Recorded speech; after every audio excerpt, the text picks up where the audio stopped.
to stop touching the money and stop talking about percentages and all this other stuff? telling you what the numbers say. You're like the kiss of death. You're like Sam Rosen when he says, "Oh, the Rangers have shut out their opponents for the last 7 periods." And next thing you know, 5 minutes later, there's a freaking goal. So don't even talk about playoffs. 89, We're talking about playoffs. We're in June, man. 89.9% to win the division. I don't want to hear it. I don't want to hear it. 98.1% to make the postseason. The interesting thing is that I remember at the beginning of the season, there's always going to be players that are going to be under criticism, under the microscope, and Eduardo Escobar was one of those players that got off to a bad start. It just wasn't great, and he's a spot player here and there. And the fact of the matter is he's a professional. So watching this morning, I went over to MLB.com and they have one of these alternate broadcast kind of things. I watched the same thing. Very difficult. No, I actually liked it. Did you? I liked Very it because CC for me. Sabathia is in there, and I don't know who the other guys are, but anyway, all I know is CC.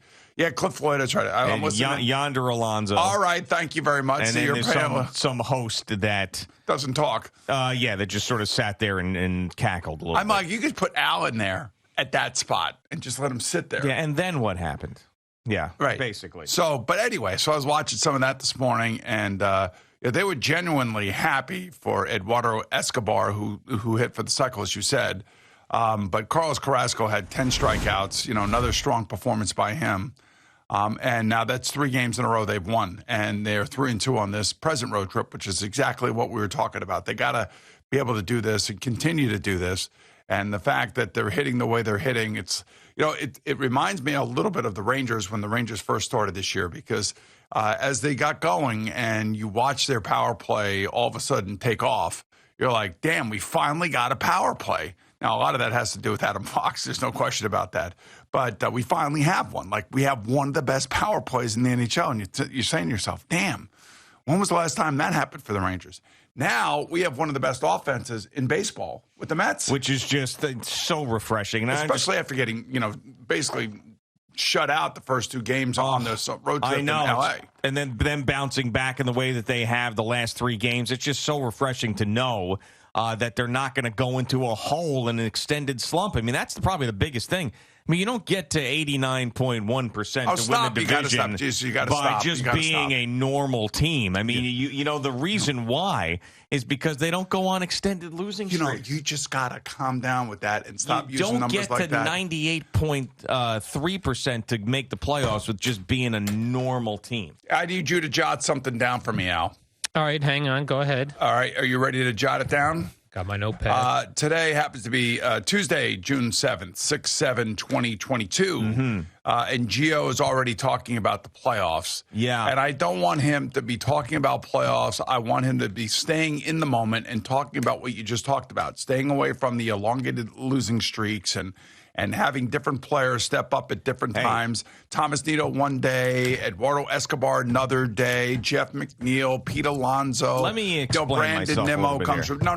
Did I say that they were going to win the division? I did not. Al, did you jot that down? I didn't say. I did. I jotted down Tuesday, June 7th, 2022. Gio's talking playoffs already for the Mets. Well, hold on. And percentages to make the playoffs. Hold on. Right. And then I didn't say they were winning the division. In your folder. Put that in your folder. And now we got to remind us now when we get to September, okay? Because I just don't. Wait a second. I didn't say they were going to win the division. I didn't say they were going to the playoffs. I was saying that the percentages are right now that high. That's all it is. That's all I'm saying. There's kind of a demarcation line in the NHL, and it's like Thanksgiving. And they say, if your team's at a certain spot in the NHL in their respective divisions, they're going to make the playoffs. Yeah. And the Rangers were in that spot. And I wasn't.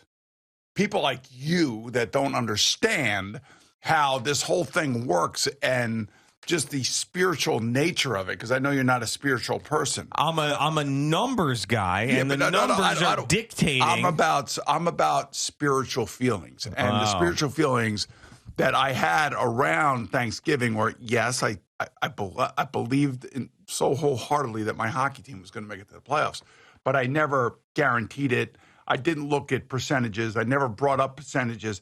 I just had a feeling. That's another Boomer forced hockey reference. Yes, it is, and it's gonna happen all day today because you can tell I have the feeling. Yeah, I have that feeling. No, I know. I have that feeling. I have that. I wake aware. up and I'm like I was up at 4:00 this morning. Okay. Ready to rock and roll. I put on my Ranger pullover like you put on your Met That's pullover. right. You're Yeah. front-running son of a Yeah, bitch. that damn right I am. yeah, When you play well, right, you make right. me feel good. I'm all about you. That's Yes. all it takes, man. I tell Right. you, just like a relationship in your life. Right. If you're letting me down, you're making me feel like crap, I'm not going to return your text. But if you're making me feel good and you're bringing happiness to my life, I'm right there. You know with what? you. And the Mets are bringing us happiness, and we appreciate that. And so are the Rangers are bringing us happiness. Man, your hands sound dry. Very They're dry. They're a little dry. You hear that in the microphone? We have some of that. It's like your roommate's feet. Oh my Oh, God! yeah. Dave Remington used to rub his toes You're together. when rubbing we your get ready- hands into the When microphone. we were getting ready to play Joe Klecko, and I thought it was a mouse running up and down the freaking inside the wall. See how supple my palms are as compared to yours? Yo, I'm a working man. Not Yeah, you. You're not. sure. You have no calluses, no nothing. Oh yeah, look Yeah. at that. Oh, huh? What do you think that's from? yeah. That's from swinging a golf club. Yeah, damn right it You got is. a blister. Yeah, blister. You got I a was blister out there on your yesterday, thumb. by the way, with That my boy. second lesson. You owe me All right. $65. No, that's fine. I'll pay Bob directly. Okay. I'll Venmo his ass directly. All right. Just give me his Venmo, and then you don't have to pay anybody. Or do you Well, I want me think to it pay? goes through like the county over there or something. So I don't know. It how goes to through do the it. county. Yeah, I don't know. I mean, Like- he doesn't get to keep his lessons. I don't know You gotta how it pay works. him They- cash. 'cause, yeah, well, You I got don't to pay him cash, and this way he could just say he's Stuff on it in a his break. pocket, Yeah, yeah. he's on a break, and he puts it in his pocket. Yeah. Anyway, All right. So anyway, I just think that yes, I understand the Mets are. There have been moments already this year, Mm-hmm. and the Yankees have had moments too. Not to be lost in translation. you want to here. know the Yankees percentages? No, I don't. You're not interested in Well, that? give me the Yankee percentages. All right, the Because you know what? Yankees- I don't really care. The Yankees percentages to win a division 71.4%. Wow, not as high as the Mets. But to make the playoffs, Yeah. 99.5%. What would that be if they decided to cut loose Joey Gallo? You think it would I go think up? it will 100%. All right, so here's the deal, and this is a Yankee deal now. The Rams know how to take care of their players. The L.A. Rams know how to take care of their players. That's right. They know how to take care of their foundational players. They know how to take care of, the best defensive player in football since he got into the NFL. He's 31 years old. Yeah. Not only did they give him a new contract, they didn't add any years onto it. No, what they did is they said, you know what? You're a 3-time defensive player of the year. You're an absolute menace to opposing teams. You make everybody around you better and their job easier. And we're going to give you a $40 million raise. And we're going to make you the highest paid defensive player in the history of the NFL. And you will be the first defensive player to break the $30 million a year mark. And that's exactly what the Rams did with Aaron Donald. Now, you and I were talking about this about a month ago, or, whether or not he was going to get the new deal. We knew he was going to get the new deal, and he deserved the new deal. This is what the Yankees should be doing with Aaron Judge. Now, I know it's a little bit longer, and I know that, this arbitration date is coming up very soon for the Yankees and Aaron Judge. That arbitration date should kick in a new long-term contract for Aaron Judge and the Yankees. And the Yankee fans should be happy about it, meaning that the Yankees have got to pay him more than $21 million this year. I mean, look at what he is doing and how he's doing it, playing multiple positions, hitting home runs, key hits, RBIs, average, great arm, great defense. I mean, you talk 5-tool player, that's your 5-tool player. And he wears your uniform about as good as anybody's ever worn it. And now, of course, he's got to lead his team to a championship. But I think, what the Rams do, they know how to do it. I don't know how they do it. Well, they don't have any draft capital. They trade away all their picks, No, and they but they- somehow but the- figure out something with a cap where they can get all these guys in there. I don't know how either. It's like they have like 5 guys that make all the money. And Well, then, Jalen Ramsey, Matthew Stafford, Aaron Donald. Right, OBJ's not there. He's not there. They move things around in What that about less Cooper than- Kupp? They're going to have to pay him, right? Yeah, well, you can see he's already making almost $16 million. Well, they're going to have to give him. And they brought in Allen Robinson, big money too. So I'm just telling you that this is the Yankees. So you have to understand, sports is entertainment. Oh, is it? So like Tom Cruise in Top Gun Maverick, over $250 million already made. People want to go see that movie. Yeah, People want to see right. Tom Cruise in that role. And Tom Cruise probably got $25 million to be in that role and probably got a piece of the back end of the movie. I bet you it's more than that, yeah. So, he's a star. Yeah, that's right. He's a star, so It's a that's legit why. movie star we're talking Right, then you about. got the next Mission Impossible coming out with Tom Cruise. That's Yeah. a star. You pay to go see a star. People go to Yankee Stadium to see Aaron Judge in a Yankee uniform. Kids are going and buying his uniform. Fans are going to see him. You have to understand that he is the face of your franchise. Now, it's a little different with the defensive tackle. I know that. But, when the game was on the line against the Cincinnati Bengals in the Super Bowl, who made the key plays? It was Aaron Donald, yes. Twice. He's won multiple defensive players of the year. He's been in MVP talks as a defensive player. He is always out there. He is rarely hurt.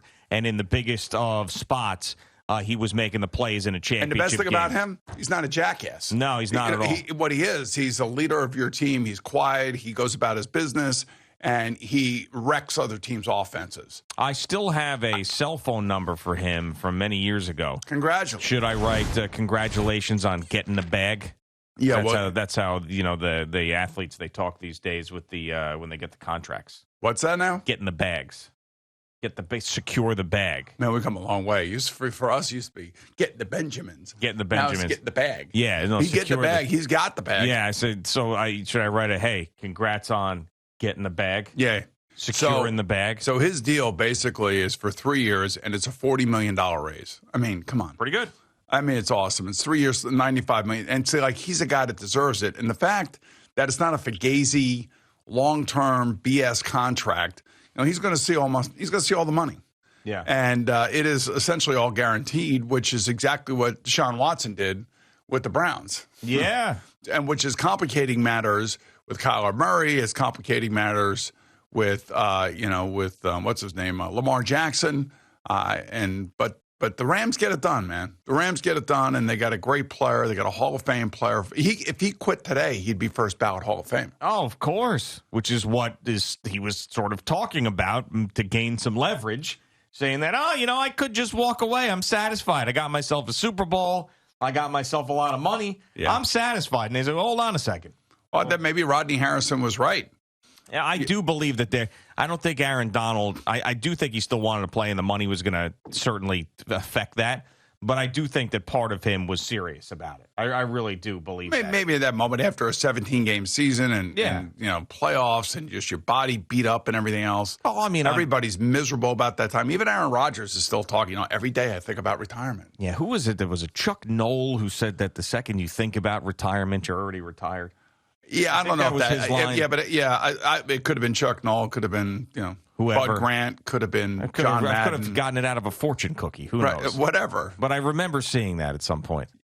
Well, I don't necessarily know that that's right, especially with the money that's being paid. And now you see that the Broncos are going to get sold for $4.5 billion. If that, in fact, is true, and I think it's Rob Walton from the Walton. Anybody else smell that Sports Minute of cooking? Sports Minute on the stove, everybody? Could be. But you know what's interesting about that? What's interesting about that? I can taste it. I can actually taste this one. I can, because you just gave me a what's interesting about it. So now I can taste it. All right. So what is interesting about it? Can you tell me what's interesting about it? Did you do a deep dive into the Walton Air? No, I have and not. What he's paying for the Denver Broncos, $4.5 billion. At least that's what's been reported. Yeah, you know what's interesting about that? I don't. I guess I'm going to have to wait for the Sports Minute. Well, I'll tell you right now, and then you can hear the Sports Minute later. Okay. Back in 1998, remember when John Madden was given the opportunity to own part of the Madden video game? Absolutely. And he turned it down and he took the cash because, you know why? Because he's a maniac head coach. It's a legendary story. Yeah, I know. It's all about money right now. Just give me money. I don't believe that this is going to be any good. Cash. Right. Give me cash. So they don't think it's going to be any good. So, I'm going to pass on getting a piece of ownership. I'm just going to take the money. Yeah. Well, back in 1998, the great John Elway had a chance to buy 20% stake in the Denver Broncos. Pat Bowen wanted to offer him a 20% stake. And that 20% stake would have cost John Elway at the time $15 million. And he balked at it and decided not to do it. Had he bought his 20% for $15 million back in 1998, Be worth almost $1 billion now, right? he'd be worth between 800 and 900 million. Would be his portion of the proceeds of the sale of the Denver Broncos. What an idiot! Not an idiot. I mean, like everybody's life is in a different situation, different area. And by the way, 98. I feel like he was just starting to run. If I remember, the Denver Gold. When did he retire? After the 99. Oh, it was after 90. All right. So in the early 2000s, he was running their indoor arena league. Yeah, I think it was the Denver Gold. I think. Okay. I think. Or the whatever. But anyway, and that's where he learned kind of how to run a football team. And then, of course, they hired him as the general manager. He's still doing okay for himself. He's not doing like he's doing great. But man, could you imagine $900 million? That'd be like hitting the lottery, dude. Yeah, no, without a doubt. Even better than hitting the lottery.